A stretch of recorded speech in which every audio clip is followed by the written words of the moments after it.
Hello everyone. आज हम लोग सीखेंगे कि कैसे जो स्टेटमेंट वाले क्वेश्चंस होते हैं वो आपको इजीली अबव कट ऑफ जो है कट ऑफ से ऊपर स्कोर करने में हेल्प करती हैं। And these are the questions that are the low hanging fruits you can catch easily. ठीक है, इन क्वेश्चंस में आपको सिर्फ कुछ चीज़ों का ध्यान रखना है। फर्स्ट ऑफ ऑल तो हम एक स्टेटमेंट फाइंड आउट करते हैं जो अपनी गलत निकल आए, ठीक है, जिससे हम डायरेक्टली अपना मार्क कर सकें। सेकेंडली, जो दूसरी चीज़ आपको देखनी है दैट इज़ कि दोनों एक दूसरे से कनेक्टेड हैं कि नहीं है। ठीक है, अगर दोनों आपको राइट मिल रहे हैं तो अगर बिकॉज लगा के आप चेक करो क्या वो एक दूसरे से कनेक्टेड हैं, एक दूसरे को एक्सप्लेन करें। बिकॉज लगाओगे आपको डायरेक्टली हिंट वहाँ से मिल जाता है। ठीक है, उससे आपका ए और बी में जो कन्फ्यूजन होती है कौन सा मार्क करना है वो आपका वहाँ से निकलेगा। Right, let's start these questions. आपको यहाँ पे हम काफ़ी सारे क्वेश्चंस करेंगे हम लोग स्टेटमेंट वाले, ठीक है, जिनसे आपका ये चीज़ क्लियर होगी कि कैसे ये क्वेश्चंस को अगर आप करने को टैकल कर लेते हो ना इन क्वेश्चंस को, तो ये काफ़ी ज़्यादा आपको हेल्प करते हैं कट ऑफ को क्लियर करने में। ठीक है, let's look at and this time तो अपने 3 स्टेटमेंट वाले भी इंक्लूड हुए हैं, ठीक है, 2025 में, और वो हमने क्लियर उसमें प्रीवियस वीडियो में कर भी लिया है, आप उसको चेक कर लेना। ठीक है, बिकॉज आगे 2026 में वो उसके क्वेश्चन ज़्यादा आने के चांसेस हैं। ठीक है, अभी 7-8 क्वेश्चन आए थे, अभी मे बी आपको ज़्यादा नजर आए, जैसे कि स्टेटमेंट 1 और 2 वाले अपने को ज़्यादा मिले थे। ठीक है, now start the questions. Statement 1 अपने को बोल रही है UN Capital Development Fund and the Arbor Day Foundation have recently recognised Hyderabad as 2023 tree city of the world. ठीक है, अपने को फर्स्ट ऑफ ऑल दोनों स्टेटमेंट्स को हमें रीड करना है, फिर हम किसी कंक्लूजन पे पहुंचेंगे। Hyderabad was selected for the recognition for a year following its commitment to grow and maintain the urban forest. आप दोनों स्टेटमेंट्स में से ये चेकआउट करो कि कौन सी आपको बेसिक, नॉर्मल और जेनरिक स्टेटमेंट लग रही है। देखो, सेकंड स्टेटमेंट अपने को क्या बोल रहे हैं कि सेलेक्ट की गई है as a recognition for what, commitment की ग्रो कर रहे हैं, मेंटेन करना है अर्बन फॉरेस्ट को। ठीक है, दोनों में से आप इसमें से आपको छांटना है। ठीक है, आप अलग अलग मत देखो, दोनों में से देखो कि कौन सी ज़्यादा बेसिक और ईजी स्टेटमेंट है। ठीक है, और जिसमें कुछ ऐसा है भी नहीं कि गलत भी बनाया गया हो। तो second statement is a simple one. First one is उसमें कहाँ पे आपको देखो, हमें चेक करते हैं फैक्ट डाटा। ठीक है, जहाँ पे इजीली उस चीज़ को इनकरेक्ट मार्क किया जा सकता है। यहाँ पे बोल रहे कि हैदराबाद को यहाँ पे तो सिर्फ और सिर्फ सेलेक्ट किया था as a for the recognition. इसमें बोला कि it is a tree city for of the world. ठीक है, तो यहाँ पे मे बी हैदराबाद की जगह कोई और हो। सेकेंडली, यहाँ पे 2020 की बजाय कोई सा और ईयर हो सकता है। ठीक है, तो यहाँ पे दो दो जगह अपना चेंज करने के चांसेस हैं, तो इसकी प्रोबेबिलिटी कितनी कम होगी करेक्ट होने की। That's why we will mark it incorrect and the second statement is correct, so our answer will be which one, D option. ठीक है, तो वहाँ पे आप 100% ये नहीं सोचने बैठ सकते क्या पता ये हो क्या पता ये हो। इन चीज़ों को आप इतना ज़्यादा अपने अंदर मतलब इनबिल्ट कर लीजिए कि आपको देखने के बाद वहाँ पे इतना ना सोचना पड़े क्या पता ऐसा हो क्या पता वैसा हो। क्योंकि जितना आप प्रैक्टिस कर लोगे ना इन चीज़ों की, उतनी ज़्यादा आप कम टाइम लगाओगे उस क्वेश्चन को सॉल्व करने में। एंड अगर आपको मे बी फर्स्ट इंस्टेंट में ये लगा होगा कि ये गलत है और ये वाली ठीक है, आप इसको मार्क करो, बट आपने क्योंकि इतनी ज़्यादा प्रैक्टिस नहीं की, वो इतनी ज़्यादा इनबिल्ट नहीं है, तो आपको वहाँ पे डाउट क्रिएट होगा। और आप जितना ज़्यादा उसको और ज़्यादा सोचते जाओगे, दोनों स्टेटमेंट आपको करेक्ट लगने लग जाएंगी, मे बी दोनों आपको इनकरेक्ट लगने लग जाएंगी। ठीक है, तो जितना जल्दी आप क्वेश्चन को सॉल्व करने की प्रैक्टिस कर लोगे ना, जितना जल्दी आपके माइंड में राइट आंसर आएगा, उतना ज़्यादा स्कोर करने की आपकी प्रोबेबिलिटी बढ़ जाती है। और इतना जल्दी का मतलब ये भी नहीं कि आप उसको फास्ट फास्ट सिर्फ रीड कर रहे हो। रीड करने में भी क्वेश्चन को गलत करने के चांसेस बढ़ते हैं, सिर्फ रीड नहीं करना। Same thing in the English comprehension and same for the GS. सिर्फ रीड नहीं करना है क्वेश्चन को, उसका जो मीनिंग डिराइव होता है क्वेश्चन की स्टेटमेंट का, वो आपको वहाँ पे पता लग जाना चाहिए पढ़ने के बाद। ठीक है, नेक्स्ट वाला क्वेश्चन अपना बोल रहा है okay, India despite having uranium deposits depend on coal for most of electricity production. ठीक है, डिपेंड है भाई। Okay, uranium enriched to the extent of at least 60% is required for the production of electricity. First of all तो may be directly देखो data गलत मिलता है। ठीक है, सेकंड थिंग कि जो यूरेनियम है, ठीक है, उसको बिल्कुल मतलब कि कम उसका परसेंटेज है, ये तो डायरेक्टली नहीं भी पता, मुझे अभी भी याद नहीं है कि कितना उसका डायरेक्ट है, बट ये पता है कि इतना ज़्यादा नहीं है कि 60%। ठीक है, डाटा में भी जहाँ पे आपको एक आधी जगह पे सही मिलता है ना, तो वो चीज़ आपको मतलब कि एक हल्का सा आइडिया होता है कि हाँ इतना उसका वो होता है कि उसकी रेंज कितनी है। ठीक है, तो यहाँ पे वो भी और एटलीस्ट बोल रहा है, एटलीस्ट 60, कम से कम 60 से भी ज़्यादा। It will be something like explosive, जो एक्सप्लोजिव थिंग्स होती हैं उनका तो कम ही कंटेंट यूज़ किया जाएगा, एक्सटेंट। ठीक है, तो ये वाली अपनी इनकरेक्ट मार्क करेंगे हम, तो अपना सी आंसर आएगा यहाँ से। Right, next one, consider the following statements. What it is saying, marsupials are not naturally found in India. Second statement is saying marsupials can thrive only in mountain grassland with no predator. Second statement देखो कितनी extreme बनाई, सिर्फ यहाँ तक भी नहीं रुका कि यहाँ पे ही पाया जाता only in mountain grassland with no predators, किसी भी मतलब कि कोई ऐसी स्पीशीज होती है क्या जिसकी कोई प्रीडेटर वगैरह ना हो, मतलब कि ठीक है कोई ना कोई तो मिल ही जाता है, कोई फूड चेन इसी उस पर तो चलती है, कोई किसी हार्बिवोरस को, ठीक है ऊपर लेवल होता है उसका कार्निवोरस और ये सब, ठीक है तो इसी उसी पे फूड चेन अपनी चल रही है, तो ये वाली स्टेटमेंट यहाँ पे गलत बनाई है। अब देखो फर्स्ट वाले को भी हमें एग्जामिन करना है, अगर आपको पता भी चल गया आंसर का तो भी देखो यहाँ पे क्या बोल रहा है, आर नॉट नेचुरली फाउंड, सिर्फ अगर ये बोल देता ना कि are not found in India, that will be extreme statement, but it is saying naturally नहीं फाउंड किया जाता, ठीक है तो यहाँ पे मतलब कि ये भी तो होता है कि हम दूसरी कंट्रीज से लेके आ जाते हैं, जैसे कि उसके लिए अपने प्रोग्राम्स वगैरह चलाए जाते हैं, ठीक है तो ये वाली स्टेटमेंट करेक्ट बनाई गई है, so answer is C. Next question, okay, statement 1 is saying interest income from deposits in infrastructure investment trust distributed their investor is exempted from tax but the dividend is taxable, ठीक है। अब इस statement में अपने दो चीज़ें बनती हैं, एक तो जब ये चीज़ बोल जाती है दिस बट नॉट दिस, ठीक है this can help this but not work in this, इस तरह की स्टेटमेंट इनकरेक्ट बनाई जाती है। सेकेंडली इट इज सेइंग कि यहाँ पे अपने को बोला कि इंटरेस्ट इनकम जो है एग्जाम्प्टेड टैक्स से बट डिविडेंड टैक्सेबल है, ठीक है तो ऐसा क्यों करेंगे, ठीक है टैक्स वगैरह इन चीज़ों में तो गवर्नमेंट की इनकम बनती है, तो इसको तो क्या क्यों ही मतलब कि छोड़ा जाएगा, एग्जाम्प्ट क्यों किया जाएगा, स्टेटमेंट इनकरेक्ट। इसी कंसेप्ट पे जो अपना 2025 में क्वेश्चन बना था, agriculture and allied activities are exempted from any tax, वो इसी क्वेश्चन को अगर आपने इन चीज़ों को वहाँ पे मतलब कि रिमेंबर आपके दिमाग में वो चीज़ आ जाती है कि अगर जब आप इतनी प्रैक्टिस कर लेते हो ना 2-3 बार इनकी, ठीक है आप वीडियो सुन रहे हो, खुद भी अटैम्प्ट कर रहे हो, खुद अटैम्प्ट करना बहुत ज़रूरी है, ये चीज़ मैंने पहले भी बोली है फिर से बोल रही हूँ, आप वीडियो सुन रहे हो फिर भी मैं आपको बोलूँगी कि आप ज़रूर उस क्वेश्चन को दोबारा अपने हाथ से अपनी आंखों से उसको देखो, फिर उसको अटैम्प्ट करो, बेशक आपको आंसर पता है फिर भी, ठीक है बट ये वाली चीज़ है ना सब अप्लाई करते नहीं है, एंड मैंने तो पर्सनली इस चीज़ को देखा भी, जिनको मैं बोल रही हूँ ना वो करते हैं भाई कर तो रखा है अब दोबारा कैसे, इसको क्या ही करें, इससे अच्छा तो हम कुछ और पढ़ लेंगे, ठीक है चलो आगे बढ़ते हैं।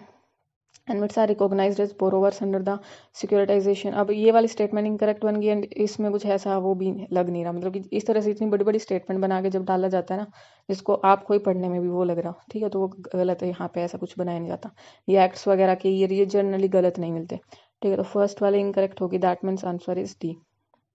Next, okay, in the post-pandemic recent past, many central banks worldwide had carried out interest rate hike, ठीक है इसमें देखो क्या बोल रहा है, ऑल नहीं बोल रहा, ये बोल रहा है कि मैनी, ठीक है तो इन चीज़ों ये स्टेटमेंट इसको माइल्ड बनाती है, सिंपल बनाती है, ठीक है ओके अगली बढ़ते हैं। Central banks generally assume that they have the ability to counteract the rising consumer prices and via monetary policy से चेंज करते रहते हैं, तो यही तो है कि अज्यूम करते हैं, और वो भी देखो क्या डाला है अज्यूम दैट, ठीक है कि उनके पास एबिलिटी इसको कंज्यूमर प्राइस को राइज करने के लिए मॉनेटरी पॉलिसी यही चीज़ें तो करते हैं, तो ये वाली स्टेटमेंट भी करेक्ट बनाई गई है, बट अब ये देखना है कि ये दोनों खुद को एक दूसरे से कनेक्ट हो रही हैं कि नहीं हो रही, right. Look at this. In the post-pandemic recent past, many central banks worldwide had carried out interest rate hike because central bank assume that they have ability to counteract the rise. अब ये इसका reason नहीं बना क्योंकि उनके पास वो सोचते हैं इसीलिए थोड़ी उस चीज को राइज किया गया, ठीक है तो स्टेटमेंट इसका आंसर बी बनेगा, right. Next, carbon markets are likely to be one of the most widespread tools in the fight against climate change, ठीक है एक टूल बोला जा रहा है कि एक टूल है क्लाइमेट चेंज के अगेंस्ट जो फाइट है उसमें, ठीक है तो करेक्ट स्टेटमेंट है। Carbon market transfer resources from the private sector to the state, अब इसमें बोला कि कार्बन मार्केट्स जो ट्रांसफर करते हैं रिसोर्सेज, ठीक है तो इसमें कुछ हद तक थोड़ा बहुत कुछ ना कुछ तो ट्रांसफर होता ही होगा, तो ये वाली भी स्टेटमेंट करेक्ट है, बट इसका रीजन ये वाला देखो क्या इसमें ये टूल इसीलिए है क्योंकि उसका जो रिसोर्सेज हैं वो इसमें स्टेट की तरफ ट्रांसफ़र किए जा रहे हैं, ठीक है तो this one is not explaining the statement B, so statement इसमें आंसर अपना बनेगा बी, ठीक है। तो देखो जब अपने लाइक पेरिस एग्रीमेंट और ये सब हुए थे तो उसमें कार्बन मार्केट्स वगैरह ये सब कंसेप्ट वगैरह आए थे अपने, ठीक है ये प्रोटोकॉल्स वगैरह में, तो ये चीज़ वहाँ पे लाई गई कि कार्बन मार्केट इस तरह से इसको रिसोर्सेज ट्रांसफर होंगे कंपनीज टू कंपनीज, ठीक है जो Annex 1 Annex 2 इस तरह से चीज़ें हुई, तो उसमें डायरेक्ट उसका रीज़न ये नहीं था कि स्टेट के पास फंड जा रहा है, तो अपने हमने कहीं भी ये चीज़ पढ़ी कि स्टेट को fund transfer, that's why carbon markets are the tools for fighting against climate change, right. तो ये चीज़ को कनेक्ट करके देखना है हमें। Next, in India, prisons are managed by state government with their own rules and regulation for the day-to-day administration of prison. These things like state list में आते हैं, स्टेट गवर्नमेंट के अंडर आते हैं और सेंट्रल गवर्नमेंट में, ठीक है। तो कुछ चीज़ें होती हैं जो अपनी इसमें स्टेट गवर्नमेंट में आते हैं, और प्रिजन्स वगैरह आई थिंक पहले भी ये चीज़ आ चुकी है, तो ये वाला करेक्ट कंसेप्ट है, ठीक है। वैसे इस चीज़ पे ना थोड़ा सा ध्यान, जब ये चीज़ आती है कि स्टेट गवर्नमेंट के अंदर आता है और इधर सेंट्रल गवर्नमेंट के, तो इस चीज़ को स्वाइप करने के कई जगह पे किया गया है, ठीक है। बट कुछ चीज़ें होती हैं, उस चीज़ को याद ही कर लीजिए लिस्ट में जो आती हैं, ठीक है। स्टेट गवर्नमेंट के अंदर प्रिजन वाला आता है। Okay, next one is saying prisons are governed by prison act 1894 which expressly kept the subject of prison in the control of provincial government. ये both these statements are interlinked, ठीक है। तो इस चीज़ को एक्सप्लेन भी कर रही है, तो option A is the right one. Next is saying Statement 1. The Supreme Court of India has held in some judgments the reservation policies made under Article 16(4) of the Constitution would be limited by Article 335 for maintenance of efficiency of administration. Okay, आगे भी देखते हैं. Article 335 of the Constitution India defines the term efficiency of administration. यहाँ पे ये चीज़ें इतनी ज़्यादा डिफाइंड नहीं है, ऑब्वियसली इसमें डिफाइंड ऑलरेडी नहीं है, वैसे भी हमें पता है, और ऊपर से बोल रहा है कि आर्टिकल उसमें कॉन्स्टिट्यूशन में डिफाइंड है, ठीक है। तो ये वाली स्टेटमेंट गलत ही बनाई जाती है कि constitution as per the constitution defines और दिस टाइप ऑफ, ठीक है। This one is incorrect, so this one is obviously correct, so answer is C. And one more thing is that कि मेंशन वर्ड जब डाल के बनाते हैं, like 2025 में बनाया था, ये चीज़ पहले से क्लियर रखना कि मेंशन वर्ड जो है वो मेंशन आपको मिल सकता है, बट डिफाइंस की बात होती है कि डेफिनेशन उसकी एग्जैक्टली वहाँ पे ना मिले, ठीक है। Next, consider the following statements, the soil in tropical rain forest is rich in, ये वाला उसमें से डायरेक्टली PYQ में से ये वाली स्टेटमेंट इनकरेक्ट बनाई गई है, इसको इनकरेक्ट मार्क किया, ठीक है। तो ऑप्शन डी डायरेक्टली आपका आंसर आ गया, ठीक है। इसमें बोल भी आ गया high temperature moisture of tropical rainforest cause dead organic matter in the soil to decompose, ठीक है। इजी सिंपल स्टेटमेंट है उससे रिलेटेड, ठीक है। तो करेक्ट है ये। Next, the temperature contrast between continent and ocean is greater during summer than in winter. अब इसमें देखना, the specific heat of water is more than that of land surface. वैसे तो ये वाला क्वेश्चन ज़्यादा बी वाली स्टेटमेंट ज़्यादा वो नहीं है, टफ नहीं है, ईजी है। फर्स्ट वाली में देखो क्या बोल रहे हैं, जब ऐसे कंपेयर किया जाता है, ठीक है, वहाँ पे स्वाइप होने के चांसेस होते हैं, आपने पहले वाले भी PYQs में भी देखा होगा, ठीक है। और जो हम लगाते हैं क्वेश्चन उसमें स्टेटमेंट्स जब आप इस तरह से हो ना, तो देखना कि कितनी बार आपकी ये चीज़ रूल अप्लाई हो रहा है। ओके, इसमें बोल रहा है कि कॉन्ट्रास्ट बिटवीन वो ग्रेटर है समर में देन इन विंटर। अब इसको कितना इजी है स्वाइप करना कि विंटर में ज़्यादा है एज देन इन समर, ठीक है। तो इस चीज़ को आप उस तरीके से भी सोचा करो कि जो अगर क्वेश्चन बन रहा है तो वहाँ पे रॉन्ग स्टेटमेंट अगर बनेगी तो इस चीज़ को बनाते बनाते यही तो होगा, सिंपल विंटर की जगह समर करना और समर की जगह विंटर करना है with in the same statement, right. And जब आप इस रूल को भी, सेकंड वाले रूल को यहाँ पे अप्लाई करके देखोगे तो आपको ये आइडिया होगा कि विंटर में होता है as compare to summer, right. तो one is incorrect and second is right one, so this one D is the right answer. Next, India's public sector healthcare system largely focus on curative care with limited preventive, promotive and rehabilitative। मतलब कि वही prevention is better than cure ऐसा बोल देता है, but हमारे यहाँ पे क्योर पे ज़्यादा फोकस है एज कम्पेयर टू उसके प्रिवेंशन पे, right.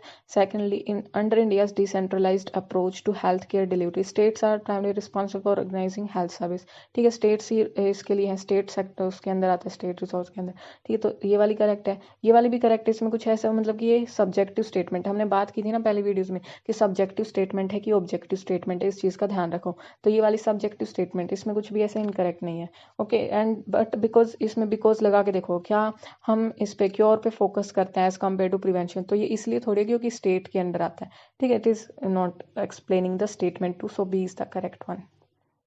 Next is saying, according to UN report, that is World Water Development Report 2022, India extracts more than a quarter of world's groundwater withdrawal for each year, ठीक है। मतलब कितना करते हैं, okay आगे देखते हैं। India needs to extract more than a quarter of world groundwater each year to satisfy the drinking water।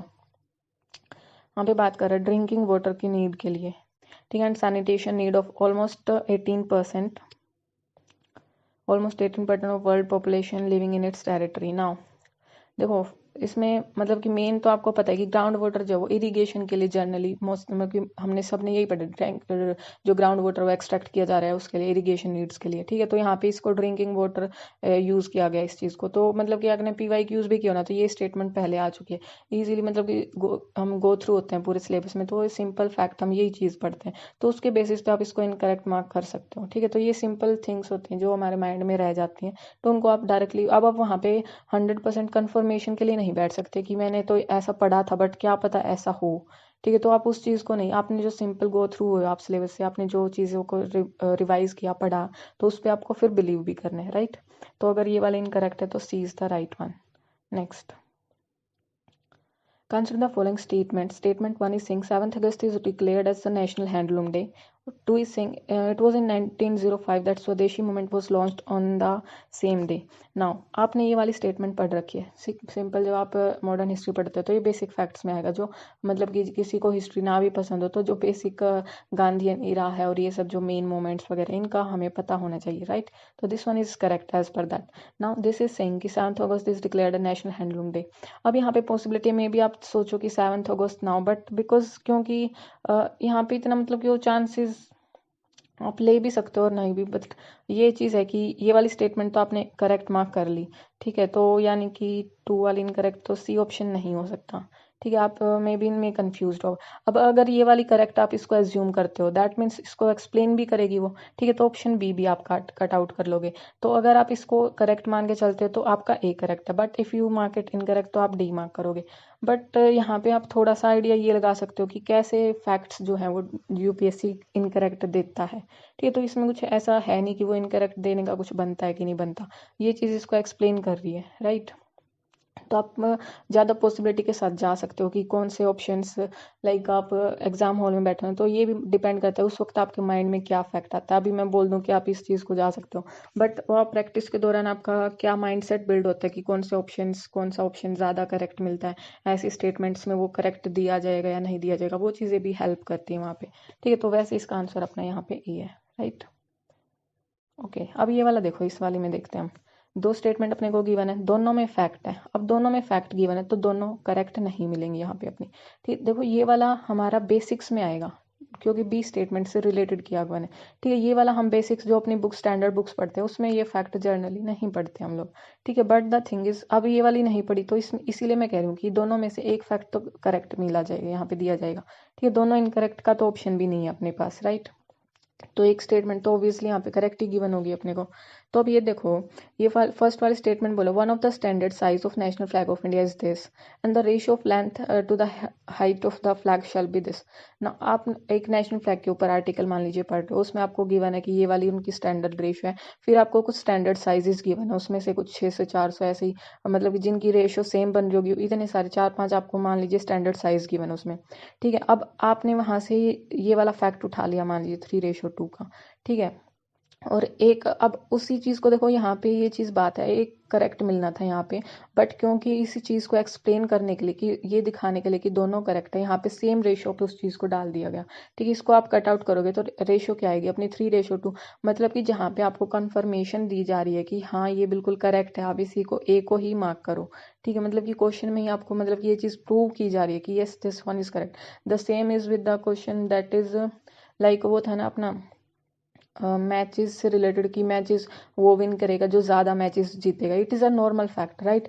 उसी को एक्सप्लेन करने के लिए एक और स्टेटमेंट बनाएगी कि ये वाली टीम जीत गई क्योंकि इसने ज़्यादा मैचेस को विन किया, ठीक है। तो वहाँ पे भी एक 100% कन्फर्मेशन आपको दी जा रही है, एग्जैक्टली जो फैक्ट आपको नहीं पता उनके लिए दी जा रही है, ठीक है। तो वहाँ पे आप थोड़ा सा अलर्ट हो सकते हो, ठीक है। तो यहाँ पे मुझे उस वक्त ना जब मैंने पेपर अटेम्प्ट किया था ये वाला फैक्ट पता था, मतलब कि जो सिंपल बेसिक जीके जब हम छोटी क्लास में पढ़ते हैं ना, तो ये उस चीज़ से पता था मेरे को, ये 3:2।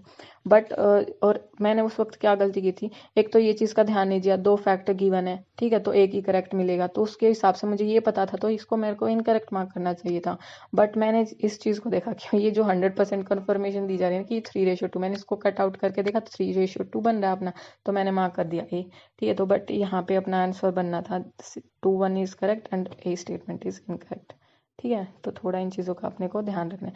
अब पता है, अब ये जो हम ट्रिक्स वगैरह सीखते हैं तो वहाँ पे ये चीज़ ध्यान रखनी ज़रूरी है कि कौन से क्वेश्चन में हम क्या अप्लाई करते हैं, और वो चीज़ आपको क्वेश्चन को देख के समझ के तभी आएगा जब आप बार बार उन चीज़ों को प्रैक्टिस में आप लेके आते हो और आपको वो चीज़ आइडिया अपने आप लगने लगता है। क्योंकि हम ये पढ़ते हैं फैक्ट, यहाँ पे तो करेक्ट फैक्ट बोलते हैं कि इनकरेक्ट मिलेगा, ठीक है, डाटा इनकरेक्ट मिलेगा, पर यहाँ पे तो करेक्ट दिखा रहे हैं, फिर वहाँ पे हम फंस जाते हैं। तो एक ही क्वेश्चन में कौन सी ट्रिक अप्लाई हो रही है, कौन से क्वेश्चन, लाइक 5 स्टेटमेंट्स गिवन है, ठीक है, लाइक वो वियतनाम वाला क्वेश्चन था, तो वहाँ पे आपको ये चेकआउट करना है कौन सी स्टेटमेंट आपको 100% करेक्ट लग रही है और कौन सा इनकरेक्ट। तो वो आपका एक तरह से ओपनिंग पॉइंट की तरह वर्क करती है वो स्टेटमेंट। फिर उसको लेके आप ऑप्शंस में चेक करते हो कि कौन सी स्टेटमेंट करेक्ट और बन सकती है इसके साथ जो गिवन है क्वेश्चन में।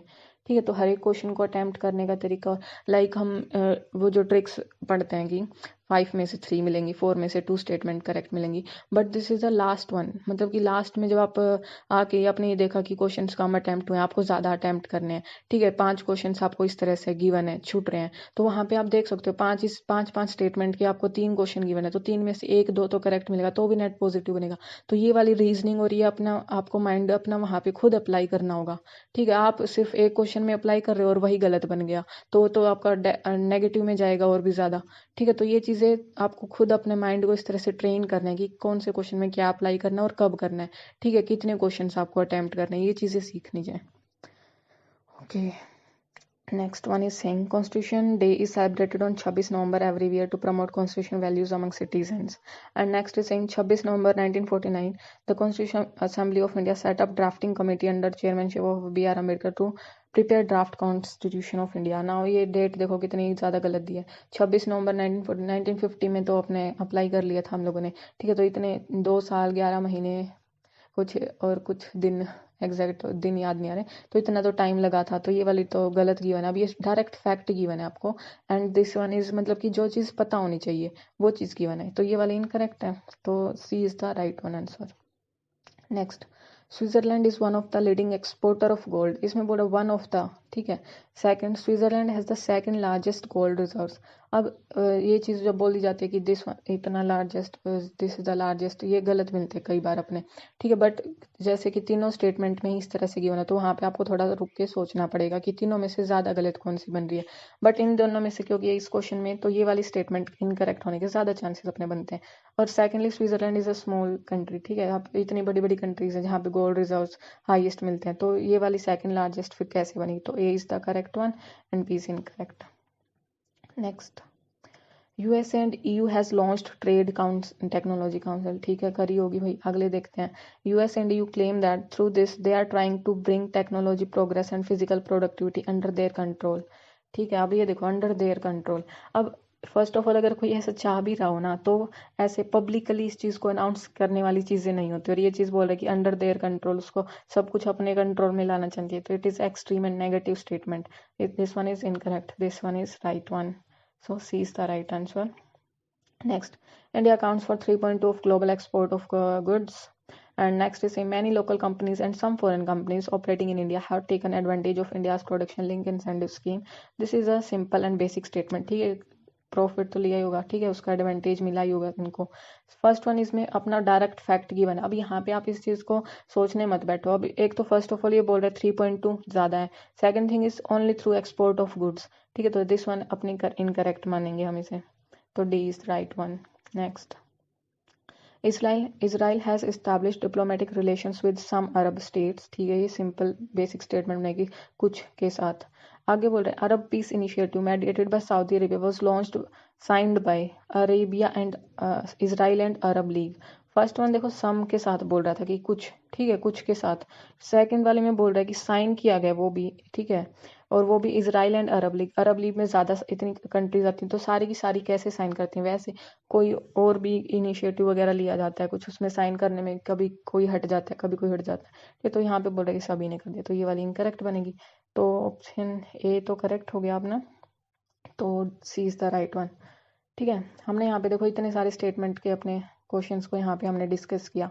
ठीक है, इन सब से आपको अपना इनिशिएटिव अपना वो चीज़ निकालनी कि आप कैसे इनको अटेम्प्ट करोगे, ठीक है, ये चीज़ सीखनी है। ठीक है, स्टेटमेंट वाले क्वेश्चंस काफ़ी हेल्प करते हैं क्वेश्चंस मतलब कि हाई स्कोर करने के लिए, ठीक है। और अभी भी 2026 में 3 स्टेटमेंट वाले आने के चांसेस हैं, ठीक है। तो वो जो हमने 2025 के करे ना, एक बार उस चीज़ को भी उसको आप चेक कर सकते हो कैसे आप सोल्व करोगे। उसमें एक और टाइप भी बताई थी, लाइक वो जो नई अपनी आ सकती है, ठीक है। ओके गाइस, हम नेक्स्ट वीडियो में मिलेंगे। जय श्री कृष्ण, राधे राधे।